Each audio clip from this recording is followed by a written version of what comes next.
લાખના વિદેશી દારૂના ગુનામાં નાસ્તો ફરતો આરોપી ઝડપાયો।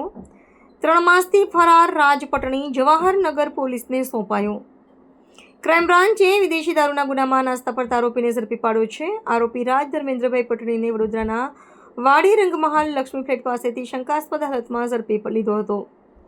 પકડાયેલ આરોપી તારીખ 2/2/2024ના રોજ કોયલી ગામ ટીપી રોડ ખાતે વિદેશી દારૂ ભરેલ 1968 બોટલ કિંમત ₹38,21,350 તથા વાહનો, મોબાઈલ અને રોકડ મળી કુલ ₹53,36,100ના મુદ્દામાલ સાથે પકડાયેલા ગુનામાં સંડોવાયેલો હતો।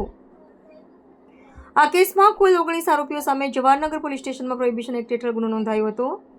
આરોપી રાજ પટણી ધરપકડ ટાળવા છેલ્લા 3 માસથી નાસ્તો કરતો હતો। બાતમીના આધારે ડિલક્સ સોસાયટી પાસે સર્વોદય સોસાયટીના મકાનેથી તેને પકડી પાડવામાં આવ્યો। આરોપી અગાઉ 2015માં વાડી પોલીસ સ્ટેશનમાં રાયોટિંગ અને 2025માં બનાસકાંઠાના ધાનેરા પોલીસ સ્ટેશનમાં 4 વ્હીલ ગાડીમાં વિદેશી દારૂના જથ્થા સાથે પકડાયો હતો। આરોપીને વધુ તપાસ માટે જવાહરનગર પોલીસ સ્ટેશનને સોંપવામાં આવ્યો છે।